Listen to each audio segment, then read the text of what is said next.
તો hello friend, welcome to my new video. મિત્રો, આજે હું તમને એવા યુવાનને મળવા જઈ રહ્યો છું જે કહી શકાય કે ગુજરાતના અરવલ્લી જિલ્લાના માલપુરથી છેક દિલ્હી દંડવત યાત્રા કરી રહ્યા છે અને વાલ્મીકી સમાજના જે પ્રશ્નો છે, જે માંગો છે તે પૂરી થાય તે માટે તે યુવક છેક માલપુરથી દિલ્હી સુધી દંડવત યાત્રા કરી રહ્યા છે.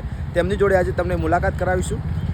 કઈ માંગો છે અને કેટલા દિવસથી ચાલુ કરી છે યાત્રા, કેટલા દિવસ ચાલશે. અને અત્યારે આપણે ઊભા છીએ હિંમતનગર, સાબરકાંઠાના હિંમતનગર. યાત્રા પૂરી થઈ તેમને પહોંચી છે યાત્રા. તો હિંમતનગરમાં તે મળ્યા છે, એમની જોડે આપણે વાતચીત કરીશું. ચાલો તે યુવાનને મળીએ, કોણ છે અને તમામ વસ્તુ તમને જણાવીએ.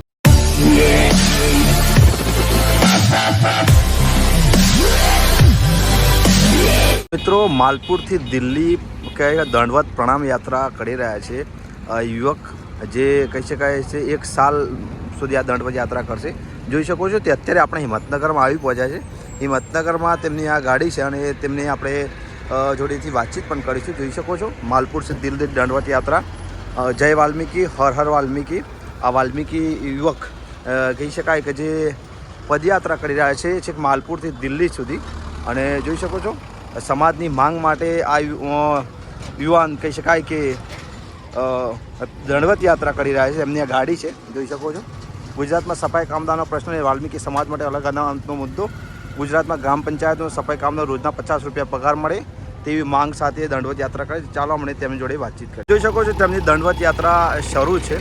પૂછીશું ક્યારથી શરૂઆત કરી, કેટલા કિલોમીટર કાપ્યા, હજી કેટલા કિલોમીટર કાપશે, તેમની જોડે વાતચીત કરી. જોડે ચૂક્યા છે તે યુવાન જે દંડવત યાત્રા કરી રહી માલપુરથી દિલ્હી. જે આપનું નામ જણાવો અને કઈ આ દંડવત યાત્રા શરૂ કરી છે, મુખ્ય ઉદ્દેશ શું છે, કેટલા મીટર કાપ્યો, કિલોમીટર કાપીને હજી કેટલું જવાનું છે?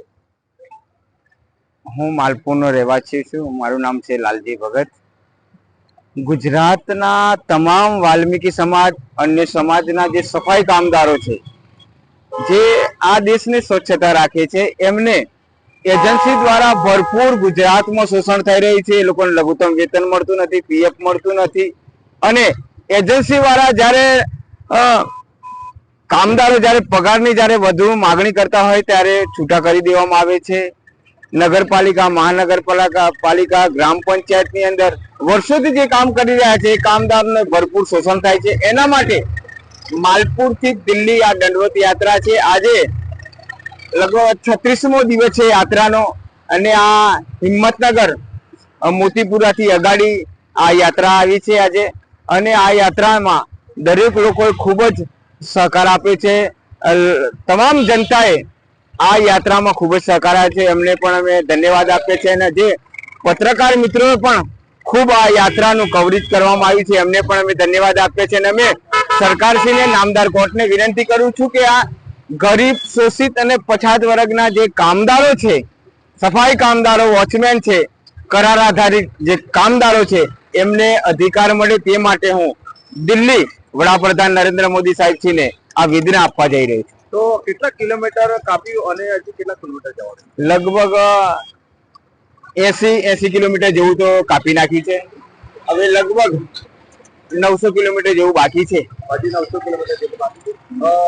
સવારે કેટલા વાગે યાત્રા શરૂ થાય? સવારે હું 9 વાગ્યાથી ચાલુ કરું છું, તે લગભગ 1 વાગ્યા સુધી. પછી 3 વાગ્યાથી શરૂ કરું છું, તે 6 વાગ્યા સુધી. સરસ સરસ. અને પછી આ જે માંગો છે એ પીએમ નરેન્દ્ર મોદી સાહેબ જોડે તમે રજૂઆત કરીને આ માંગો પૂર્ણ કરવા માટે આ બધી યાત્રા થઈ? હા, ગુજરાત સરકારનો વારંવાર દંડવત પ્રણામ યાત્રા કરવામાં આવી હતી. વચ્ચે લગભગ તાજપુર મુકામે મંત્રીઓ આવ્યા હતા. પ્રદીપસિંહ મંત્રી હતા, ગજેન્દ્રસિંહ સાહેબસિંહ આવ્યા હતા. પારણા કરવામાં આવ્યા. પછી મુખ્યમંત્રી સાથે 3 થી 4 વાર બેઠક કરવામાં આવી. તેમ છતાંય આ જે ગરીબ સફાઈ કામદારો છે એમના પ્રશ્ન હલ કરવામાં નથી આવ્યા. એજન્સીઓ ગુજરાતમાં ભરપૂર શોષણ કરે છે કે ના પૂછ્યા. સરકારનો જે પરિપત્ર હોય છે એ પણ અમલ કરવામાં આવતો નથી. જે પગાર લખ્યો હોય એટલો નથી મળતો હોય. જેમ ટેન્ડરની કોપીમાં લગભગ 14,000 16,000 લખેલો હોય અને આ લોકોને ખાલી 7,000 6,000 રૂપિયા આપવામાં આવે છે. એ દુઃખભરી બાબત છે. જે દંડવત યાત્રા કરી રહ્યા છે ભાઈ, એમના જોડે સાથ સહકાર આપી રહ્યા છે. તમને પણ ધન્યવાદ, કારણ કે તેમના જોડે તમે પણ તમારી સેવા આપી રહ્યા છો. સેવામાં તમે શું શું કામ કરી રહ્યા છો સેવામાં, અને કેટલા વાગે શરૂ થાય છે કામ તમારું? સવારે જે અમારા ભગતજીએ કીધું આટલા વાગે ચાલુ થાય છે, બરાબર. અમે છે માલપુરથી એમને સપોર્ટ કરતા આવ્યા છે કે આ ધનવત આજે દિલ્હી યાત્રા નીકળી છે, બરાબર. એમને અમે સપોર્ટ કરતા આવ્યા છે તો બિચારા એમને સપોર્ટ તો અમારે કરવો પડે, સપોર્ટ વગર તો માણસ આગળ જાય નહીં.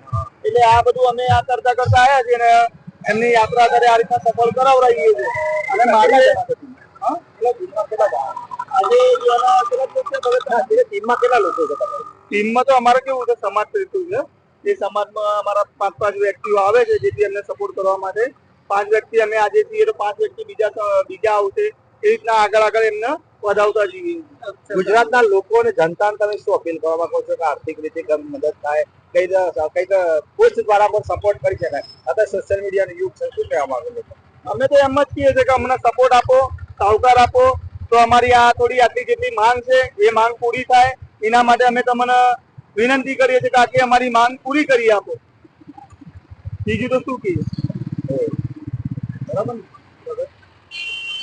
આશા કરું છું કે તમને આ દંડવત યાત્રા કરેલા યુવાનનો વિડીયો ચોક્કસ પસંદ આવ્યો. વિડીયો પસંદ આવ્યો તો લાઇક કરજો, શેર કરજો. ચેનલ પર નવા તો ચેનલને સબસ્ક્રાઈબ કરવાનું ચૂકતા નહીં. Thank you.